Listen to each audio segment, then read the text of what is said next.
mayordomía del tiempo en el literal 2. Un mayordomo cristiano planea y aprovecha su tiempo. Ahí nos quedamos, ¿no? En el libro de Juan, capítulo 9, versículo 4. Eso sí tienen anotado. Amén, hermano. Ya, entonces vamos a estudiar este pasaje de la Biblia, en la cual dice un mayordomo cristiano planea y aprovecha su tiempo.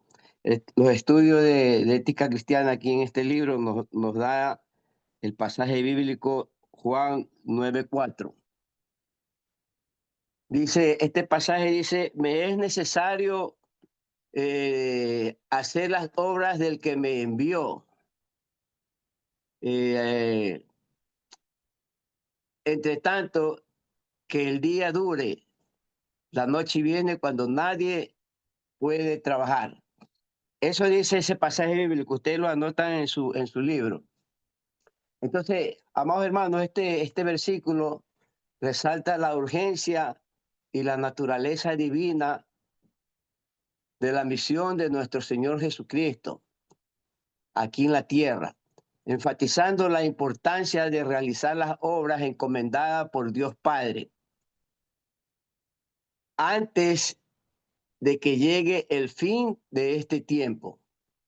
Antes de que llegue el fin de este tiempo, Dios Padre mandó a su único hijo a hacer la obra, a predicar la obra, a levantar discípulos para que estos discípulos vayan hasta los confines de la tierra, dice la palabra de Dios, a predicar la palabra de Dios. La urgencia de nuestro Señor Jesús, la frase que dice, entre tanto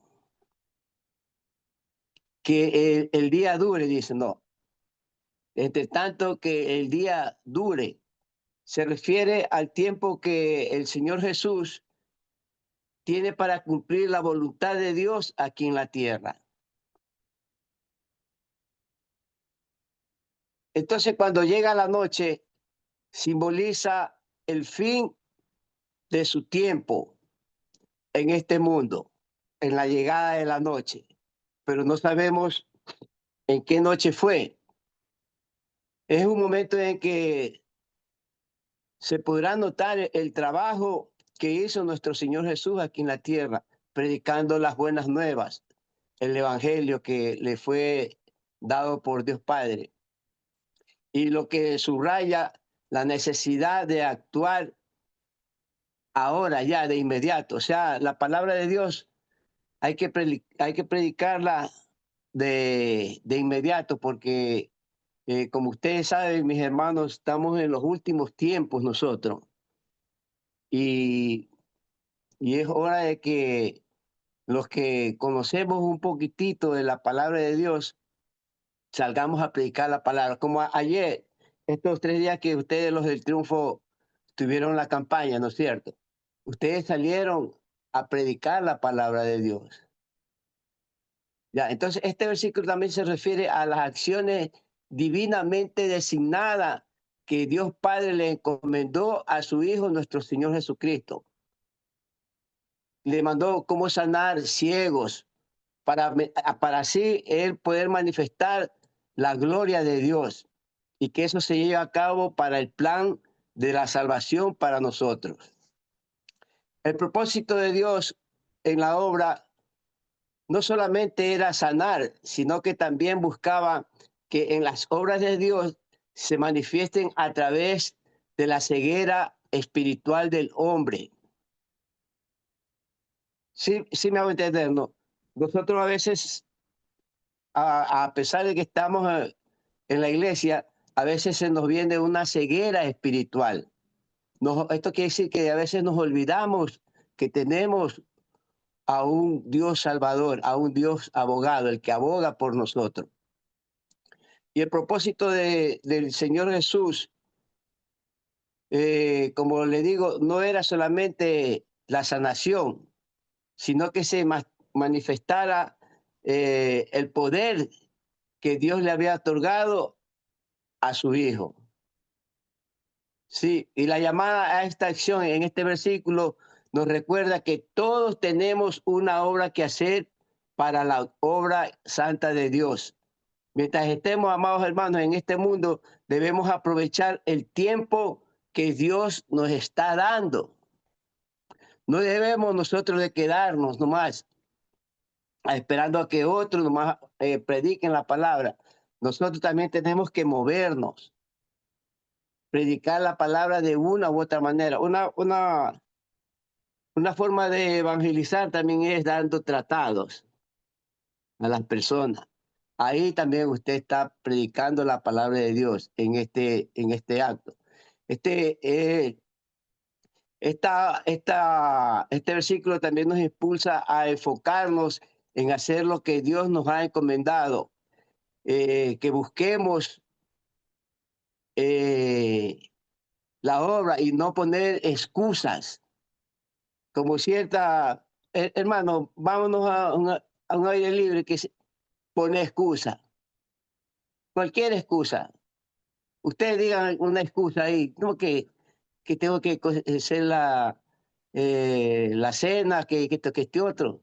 Entonces nosotros no podemos poner excusa en este pasaje, nos está diciendo, porque la venida de nuestro Señor Jesucristo está pronto. Nos recuerda la brevedad que nosotros tenemos en nuestra vida. Es la importancia de cumplir la voluntad de Dios antes de que sea demasiado tarde. Amén, mis amados hermanos. ¿Alguna pregunta sobre este pasaje que ahorita les expliqué? Se fueron los hermanos. Hola, ¿sí están ahí? Amén, que estamos Aló, aquí, pues. pero nadie me dice amén, nada. ¿Alguna pregunta sobre este pasaje que ahorita les expliqué? ¿No hay preguntas? Bien, No, anota entonces, literal 3. Literal 3. Cuando pagas el diezmo, cuando pagas el diezmo, estás pagando parte del tiempo. Repito, cuando pagas el diezmo, estás pagando parte del tiempo que Él te dio,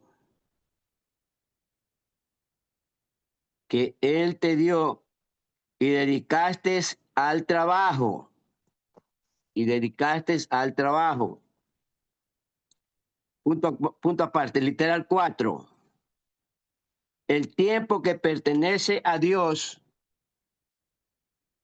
el tiempo que pertenece a Dios, coma, a Él debe ser dado. A Él debe ser dado. Punto aparte, literal 5. El tiempo que pertenece a la familia, el tiempo que pertenece a la familia no debe ser ocupado por otras cosas. No debe ser ocupado por otras cosas. Anote ahí. Libro de Juan, Juan capítulo 9, versículo 21. Juan capítulo 9, versículo 21. No escriba, mis amados hermanos.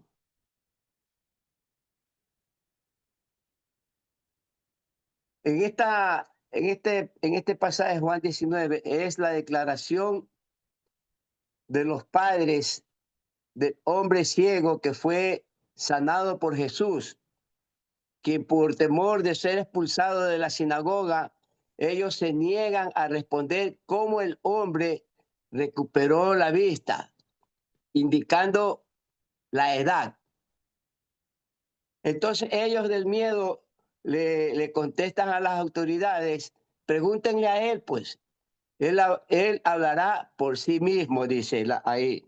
en este pasaje. Él hablará por sí mismo, porque los incrédulos, los fariseos, saduceos y los que estaban ahí, que eran eruditos en la palabra de Dios, pero en la ley,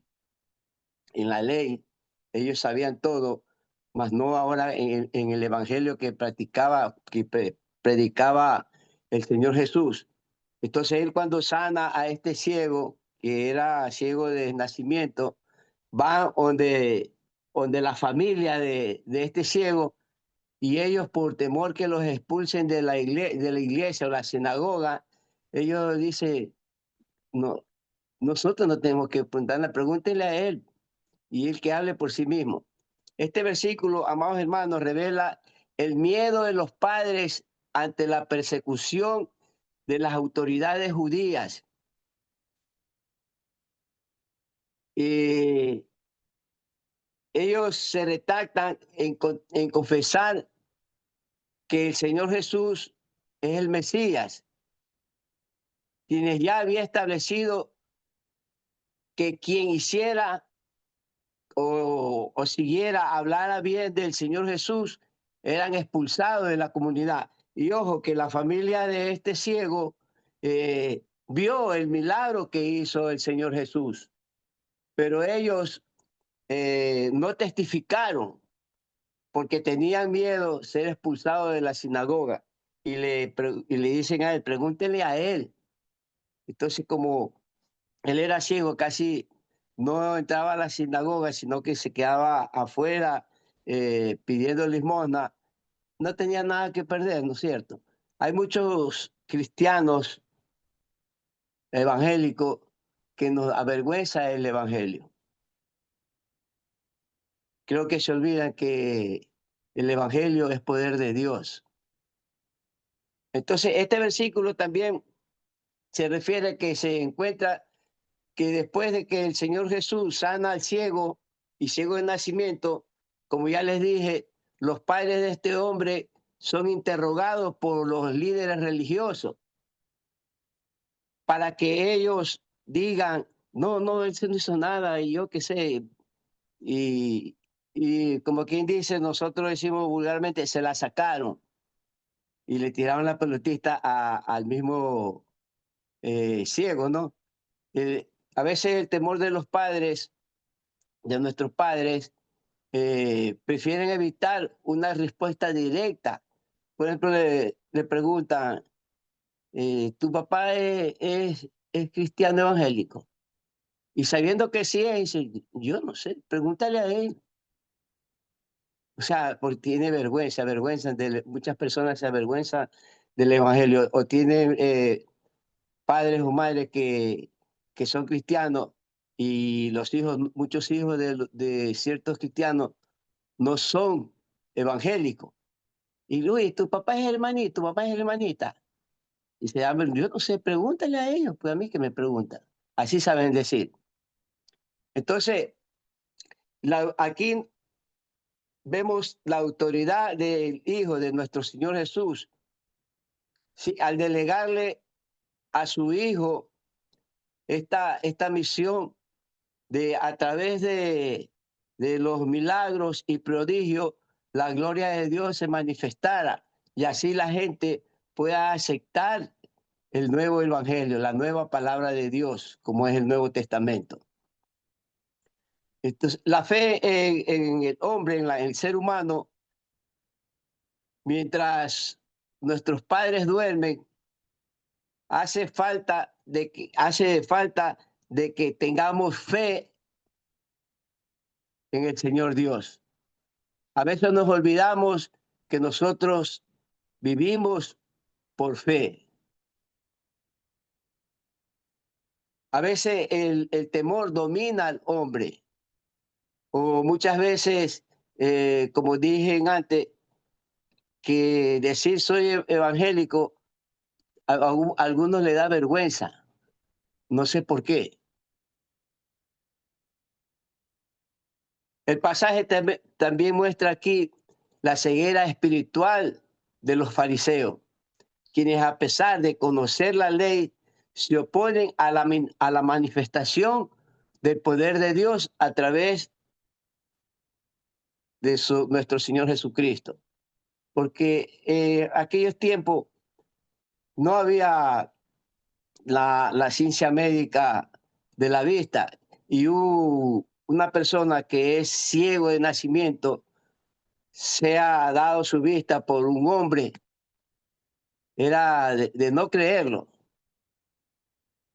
Entonces, a través de eso, eh, nuestro Señor Jesucristo cumple la orden que le dio Dios Padre de venir a enseñar, a asentar los evangelios. Sí, también en este salmo, en este pasaje, Juan 9:21, también es un ejemplo poderoso del conflicto entre el poder de Jesús y la resistencia a las autoridades religiosas en ese tiempo. Como ahora, ahora hay una persecución sobre la iglesia que han puesto unas leyes que, que nuestro apóstol Eduardo Díaz les va a informar. No sé si ya le has dicho a los pastores. Es una ley que van a cerrar muchas iglesias, iglesias que no tienen jurisdicción, no están anexadas a ninguna misión jurídica. Esas iglesias que usted ve por ahí, todas esas con el tiempo, con esta nueva ley, van a cerrarlas. Se llama Ley Orgánica de Asuntos Sociales. Algo así yo tengo el documento de esta ley que hay. Entonces, y al mismo implica esa ley que las iglesias tienen que sacar un rubro para el gobierno. A eso se refiere también este pasaje de la Biblia, Juan 9:21, que van a haber autoridades que persigan a las iglesias. Vea, y no solamente para la iglesia evangélica, también para la católica, porque los sacerdotes también están reclamando no sé si en esa marcha que también tuvo el, el presidente, ahí estaban los sacerdotes con unas pancartas exigiendo que, que derogue esa ley, pero ya está eso, amados hermanos. ¿Alguna pregunta hasta este pasaje, mis hermanos? Nadie no se pregunta, qué chévere. Bien, escriban, mis hermanos. Literal 6. Pida sabiduría, pida sabiduría para saber, pida sabiduría para saber usar el tiempo, para saber usar el tiempo que Él le da. Repito todo. Literal 6. Pida sabiduría para saber usar el tiempo que Él le da.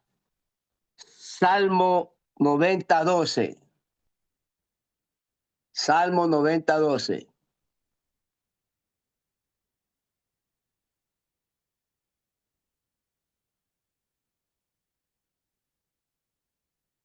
Ya, no escriban, mis hermanos. Vamos a explicar este párrafo de pida sabiduría para saber el tiempo que el Señor da.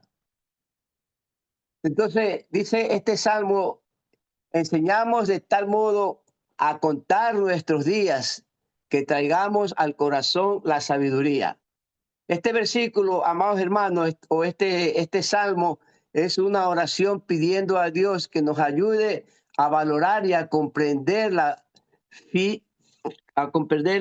finitud de la vida para que nosotros podamos usar nuestro tiempo sabiamente y adquirir sabiduría en el corazón.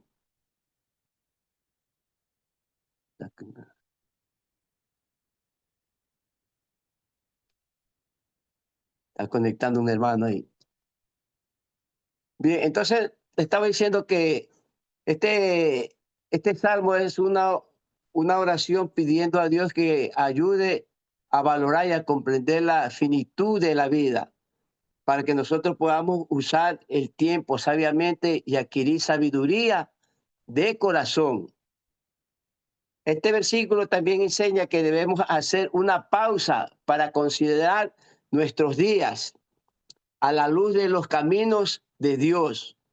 O sea, que Dios nos ilumine en nuestros caminos y no podamos tropezar. Sí, reconociendo que la vida es un don finito y valioso que debemos admitir correctamente para obtener una sabiduría divina. Sí, la sabiduría divina que Dios nos da. Sí. Esto también nos enseña que este salmo que se refiere a, a contar los días o la edad, sino que también nosotros tenemos que reflexionar, hacer una reflexión profunda sobre la naturaleza temporal de la vida humana que nosotros tenemos y nuestro propósito. Nosotros, al comprender la brevedad de la vida, podemos también nosotros explicar ese conocimiento a nuestro corazón para una sabiduría que provenga de Dios, no provenga de nadie más, sino que la sabiduría divina es la de Dios, no de nuestras propias necesidades, de nuestro propio intelecto. No. Este versículo también nos anima a detenernos, a reflexionar sobre cómo estamos utilizando nuestro tiempo, cómo estamos utilizando nuestro tiempo. Por eso pida sabiduría para saber usar el tiempo. Este salmo nos explica, yo le expliqué, y nos da todo ese conocimiento sobre el tiempo que Dios nos da. A ver, mis amados hermanos. Literal 7, escriba. Sea equilibrado en el trabajo. Sea equilibrado en el trabajo. No permita que sea su señor, no permita que sea su señor, ni que ocupe el lugar que le pertenece. Repito, sea equilibrado en el trabajo. No permita que sea su señor, ni que se ocupe el lugar que le pertenece en otras actividades de su vida. En otras actividades de su vida. Libro de Santiago, capítulo 1, versículo 15. Libro de Santiago, capítulo 1, versículo 15. Bien, no escriban, mis hermanos, vamos a estudiar este pasaje. Este pasaje dice, entonces la concupiscencia, después que se ha concebido, da a luz el pecado, y el pecado, siendo consumado, da a luz la muerte. La muerte, bien clarito dice este versículo, que los propios deseos pecaminosos de una persona, una vez que han sido desarrollados, llevan a cometer actos pecaminosos, y estos actos, cuando se completan, conduce a la muerte espiritual o a la separación de Dios. ¿Cuál es la separación de Dios? Nosotros ya le estudiamos lo que era el espíritu, alma y cuerpo. No, la separación de Dios es ya la muerte eterna. ¿Sí se acuerdan, no? Hermano, ¿sí se acuerdan? Que estoy solo, no. Amén. No dicen nada, no, hermano. Amén.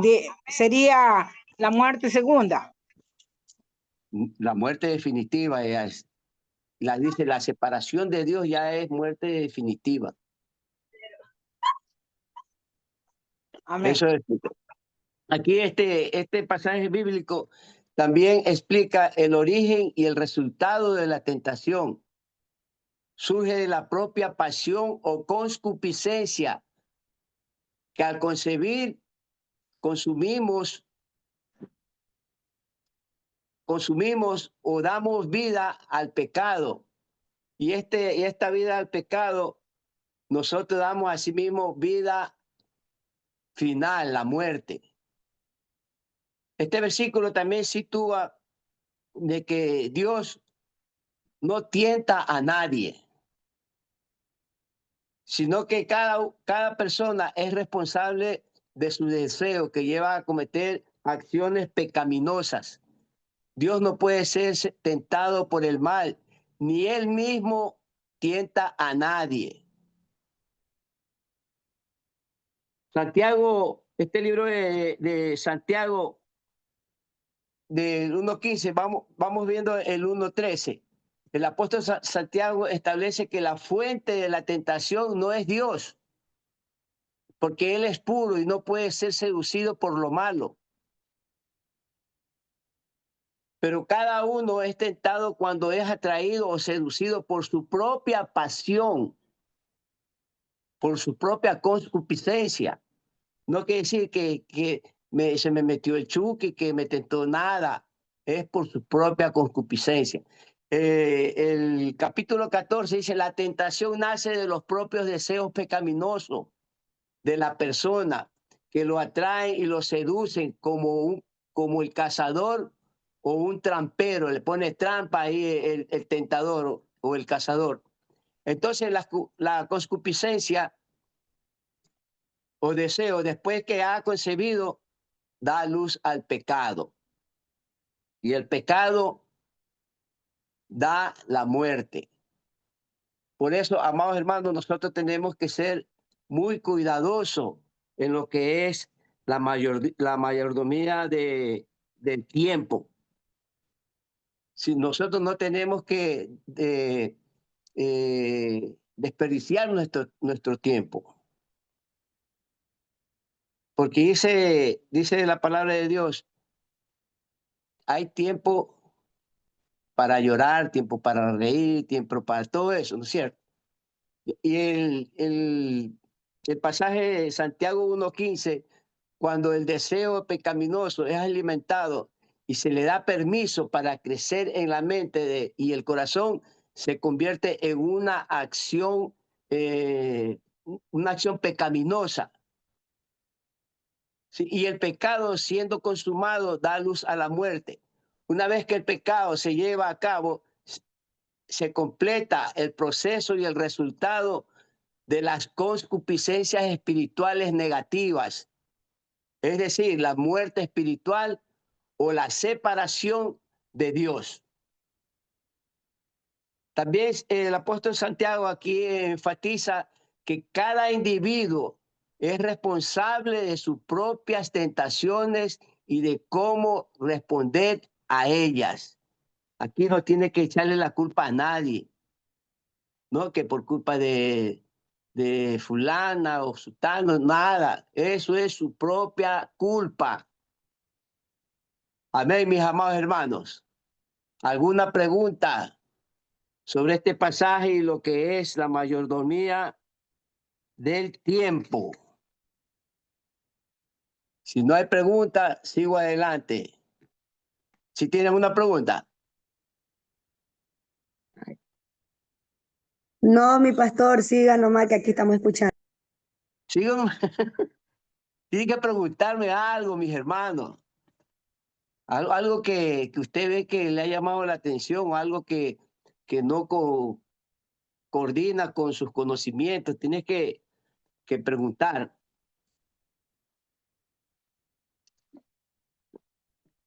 Bueno, vamos a pasar entonces. Mayordomía de los talentos. Escriba ahí. Título, mayordomía de los talentos.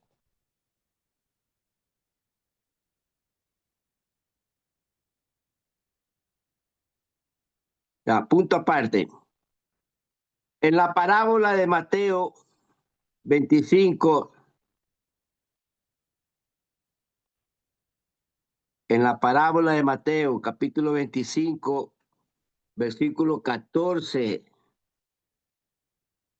al 30, creo que sí, se habla de dinero, coma, mas Dios nos ha confiado,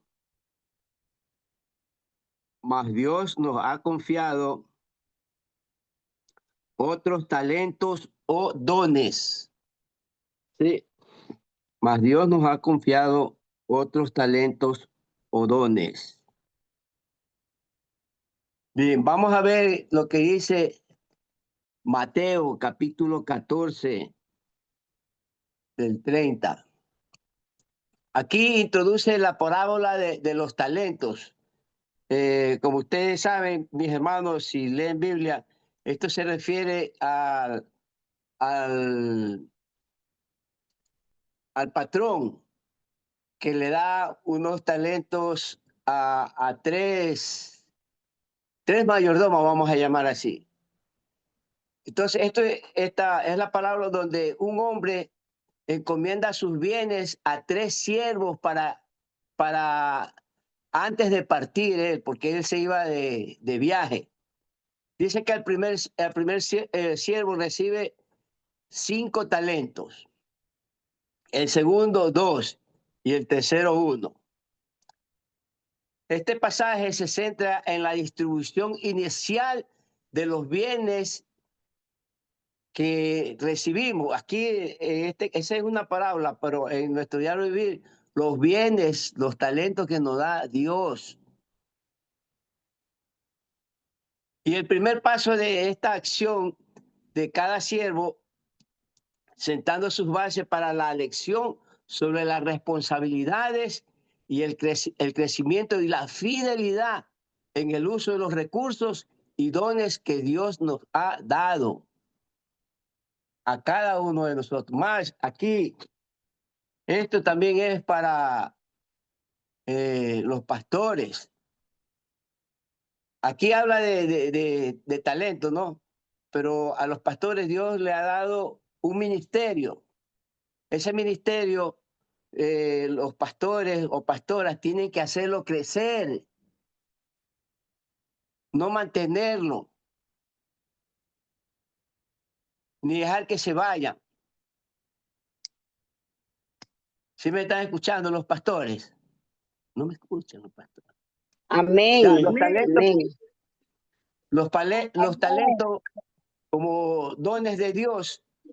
La parábola aquí nos enseña que los talentos son unidades de dinero en la historia, pero que representan dones y habilidades y recursos en la vida. Son entregados por Dios para que nosotros seamos buenos administradores, buenos mayordomos de las cosas que Dios nos da. Los que invirtieron los talentos los hicieron producir, fueron recompensados, dice ahí, bien clarito, si han leído este pasaje. La fidelidad y el crecimiento. Dios busca en nosotros que usemos y multipliquemos los dones que Dios nos ha dado con diligencia. No que lo escondamos o lo dejemos sin usar, ni que la naturaleza solo lo haga, no. El resultado final de estos tres siervos es una ilustración que la fidelidad y la inversión de los talentos llevan a aún mayor bendición, mientras que la negligencia y la falta de acción resulta en un juicio severo para aquellas personas. Así como a los tres siervos, no sé, a los dos que produjeron les dio galardón. Y al que no, el que guardó, dejó ahí quedito, juicio, quita y siervo inútil.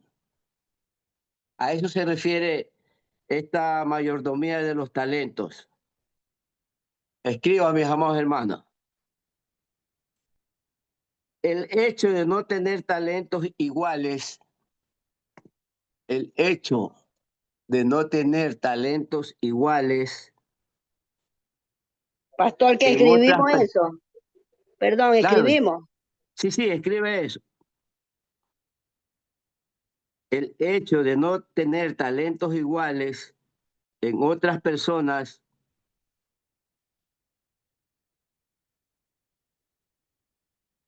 repito, el hecho de no tener talentos iguales a otras personas, coma, no es motivo para ser inoperantes.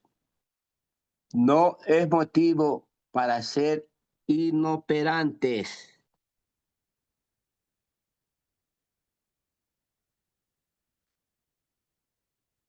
Punto seguido.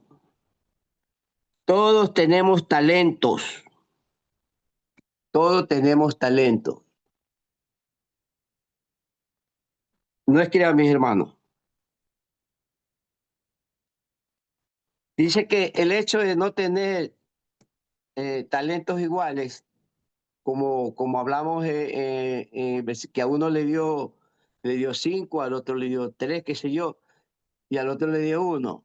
El hecho que no sean iguales los talentos, eso no nos da para que nosotros no seamos inoperantes. Tenemos que ser nosotros activos, debemos ser sagaz, o sea, vivo, despierto. Si no tengo todo, pero yo tengo los dones que Dios me dio, pues. Y así poder salir adelante con estos talentos.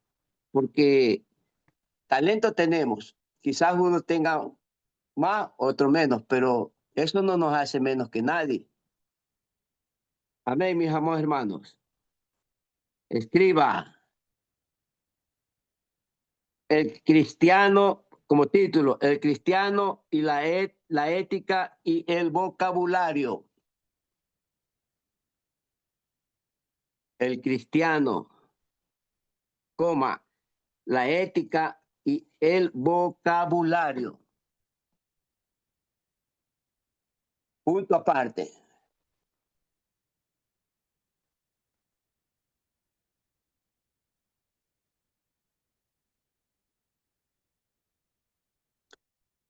El Señor Jesucristo dijo, 2 puntos seguidos, de la abundancia del corazón habla la boca. De la abundancia del corazón habla la boca. Lucas capítulo 6, versículo 43 y 45. Ya, no escriban, mis hermanos. Vamos a ver esto de el cristiano, la ética y el vocabulario. El estudio sobre el cristiano y la ética y el vocabulario implica una ética cristiana, un sistema de normas morales basado en la Biblia y en la enseñanza de nuestro Señor Jesucristo, que guía al creyente a vivir de manera que refleje el carácter de Dios. Nosotros tenemos que reflejar el carácter de Dios, practicando el amor, la verdad y la justicia para su bien y el de la sociedad y la familia. El vocabulario de este estudio se enfoca en conceptos como doctrinas, los mandamientos, la obediencia y la tentación, que permite entender una amplia a nuestros principios éticos en un diario vivir cristiano. Esto es lo que es la ética, el cristiano, la ética y el vocabulario. El fundamento bíblico de esto, amados hermanos, la ética cristiana se basa en la autoridad de las escrituras y el carácter de Dios como fuente de bondad, verdad y amor. Una persona que no tenga una fuente de bondad y amor no practica la ética cristiana. El deber ético, amados hermanos, es un supremo, es algo de una supremacia del cristiano. Es amar a Dios con todo su ser y su alma, y también amar al prójimo como a sí mismo. O sea, nosotros tenemos que amar a Dios, a nuestro prójimo, y nosotros también tenemos que amarnos. Nosotros mismos también tenemos que amarnos. ¿Cómo nos vamos a amar nosotros? Manteniendo nuestro cuerpo, que es templo del Espíritu Santo, bien bonitos, bien firmes. Sí, estos principios de la acción ética se centran en la verdad, la honestidad consigo mismo y con otro, la justicia, la igualdad y la equidad, la bondad y la ausencia de la crueldad o diferencia. Nosotros tenemos que tener un espacio, o mejor dicho, desechar la crueldad o la difamación. Nosotros no tenemos que difamar a nadie, porque nosotros estamos difamando a alguien, ya somos nosotros malos, perversos.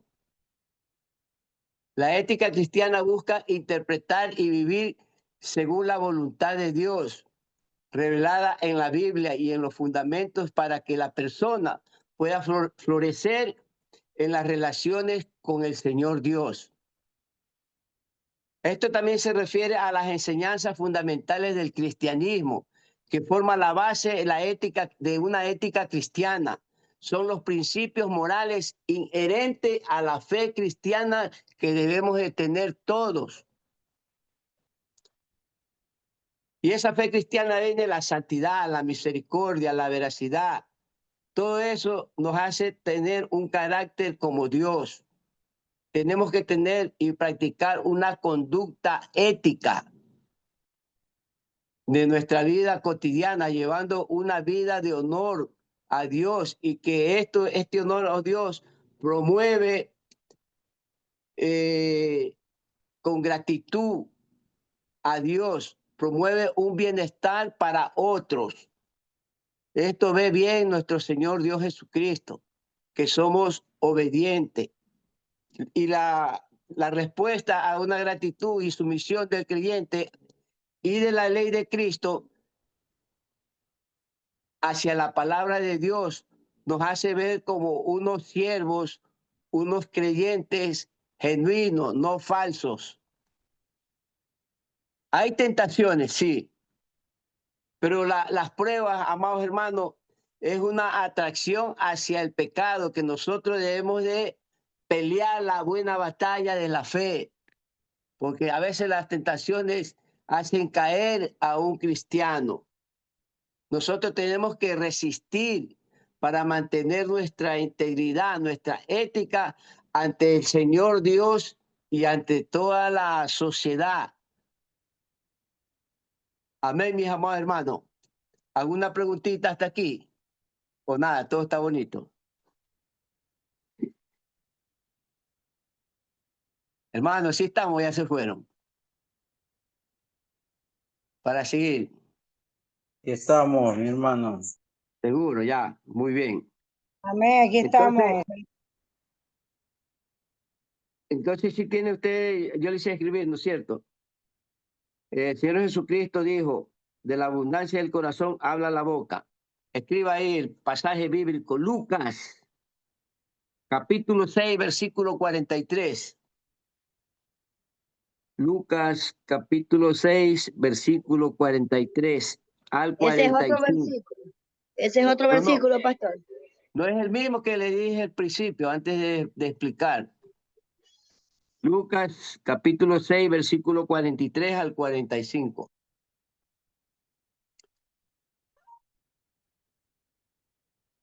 Dice este pasaje de la Biblia, dice, ningún árbol bueno da fruto malo, ni árbol malo da fruto bueno. Cada árbol se reconoce por sus frutos que este árbol produce. No se recogen higos de los espinos, ni uvas de las zarzas. El hombre bueno saca el bien de su corazón, es un tesoro que tiene dentro de su corazón. Y el hombre malo, del mal, de lo malo que tiene en su corazón, no puede sacar tesoros. Saca es maldad. Sí, esa maldad tiene en su corazón. Él saca puro mal nomás. Porque de la abundancia del corazón, dice la palabra de Dios, habla la boca. Muchas personas, yo le he escuchado a mi pastor Eduardo Díaz, que muchas personas dicen que tienen bastante conocimiento aquí, pero aquí en el corazón no tienen nada. No tienen nada. Entonces, estas personas deberían de lo que tienen bastante aquí, tienen que bajarlo también aquí. Sí, esto es lo que enseña la naturaleza de una persona. Y esta naturaleza se manifiesta en sus acciones, como un árbol que produce un propio fruto. Por decir, un mango, un árbol de mango, ¿qué produce? Mango. No va a producir aguacate, ¿no es cierto? Esto, las palabras que decimos revelan lo que realmente hay en nuestros corazones. De ahí es la importancia de la que cultiva un tesoro y una bondad interna. A veces los que son malos de corazón, sino que están con apariencia de bueno, solo en el modo de hablar sacan lo malo que hay dentro de él. Nuestro Señor Jesucristo usa la imagen de un árbol para ilustrar, para enseñar la naturaleza de una persona. Es intrínseca y se refleja en sus obras. Yo ya le expliqué esta palabra intrinsecante. Esto dice que al igual que eso, que un árbol de higo no puede producir zarza. Una persona buena y una persona mala no puede producir lo opuesto a la naturaleza. La persona mala produce maldad y la persona buena produce amor. Así como la pastora Rocío, ella tiene un corazón bueno y ella produce amor. Cuando yo voy allá me atiende muy bien. Gracias, pastora. Perdón por este Una comercial. tilapia asada. No me voy a acordar, y con ese bollo, con los bollos. Aleluya. Sí, entonces ese es una persona de un corazón bueno. Permítame hablar un poquito de usted, pastora. Yo la conozco a mi pastora Rocío ya muchos años y yo he visto que ella nunca ha cambiado su modo de ser, de amable, demuestra bondad, cariño, ternura, sabe dar buenos consejos.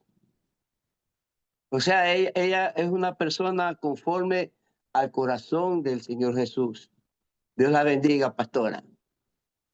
Entonces, Gracias. nuestro Señor Jesús usa la imagen de un árbol, ¿no es cierto?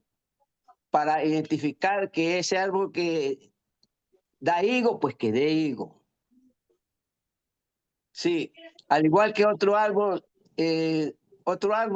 no, el árbol de higo no puede producir salsa, no Amén. puede. Entonces, a eso se refiere. El Señor Jesús también menciona que no se puede recoger higo de los espinos, ni uvas de la zarza. Como yo le dije, un árbol de naranja no puede dar manzana, ni el árbol de manzana puede dar naranja. No, es así, nosotros somos. Si nosotros, por eso, disculpe el ejemplo que doy, por eso también los hijos de la pastora Rocío, mis hermanos, todos sus hijos tienen también el mismo corazón de la mamá. Pastor, una pregunta, pero el Señor mismo nos enseña, el Señor Jesús dijo, aprender de mí que soy manso y humilde de corazón. Y nosotros tenemos que ser como Jesús, no tenemos que ser como nadie más como Jesús. Sí, así es, como dice, no, pero me es doloroso decirlo, pero no todos somos así.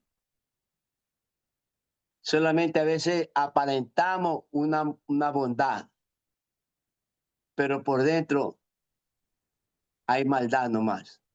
Pero pastor, entonces, ¿y eso qué va a pasar ahí? El Señor, pero el Señor sí conoce, ¿verdad? A sus hijos, Él conoce. Eso, vea, justo yo estaba, yo doy clase a una familia en España, predica, y yo hice una dinámica de que una persona que es dadivosa da con alegría, con gusto, con amor, ¿no? Sin importar lo que dé y a quién le dé. Pero una persona que, entre comillas, es dadivosa, da algo, pero después, por si dio un vestido o una camisa a alguien, dice, ese vestido yo se lo di. Hermano, eso ya no es dado con gracia ni nada. O, oye, ¿por qué no te pones la camisa que yo te regalé? ¿Usted qué opina de eso? Eso es dar con amor y gracia. No, eso no, pastor. No, pues Eso no. es para ser visto por el hombre. Eso, por vanidad de vanidad. Así es. También, amados hermanos, este pasaje invita a examinar nuestra propia vida. Si nuestras palabras son constantes, nuestros actos no pueden ser de otra manera. Si nuestras palabras son constantes en lo malo, siempre la otra manera va a ser mala. Tenemos que ser buenos en todo tiempo. Tenemos que tener un corazón contrito y humillado. Y un corazón contrito y humillado es bien recibido por nuestro Señor Jesucristo. Amén, mis amados hermanos. Mire, ya Amén. amén. Entonces estamos en lo que es el cristiano y la ética y el vocabulario, ¿no es cierto? Vamos a poner un subtítulo: síntoma de decaimiento espiritual. Aleluya. Síntoma de decaimiento espiritual. Vamos a quedarnos ahí, amados hermanos, para en la clase presencial vamos a dar este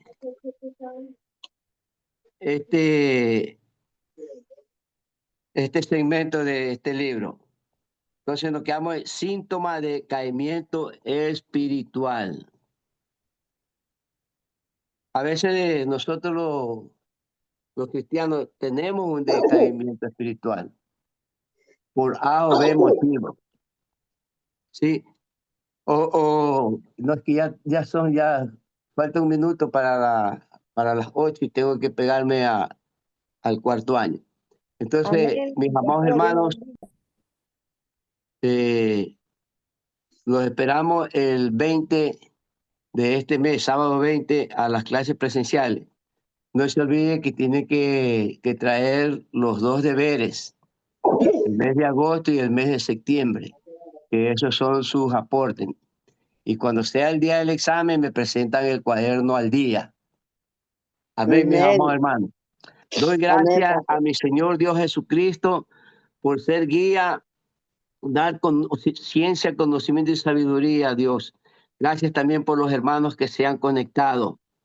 Le doy gracias a Dios Padre, gracias a Dios Hijo, gracias Espíritu Santo de Dios. Amén y amén. Nos vemos, mis amados Amén. hermanos, el 20 de septiembre. Dios me los bendiga.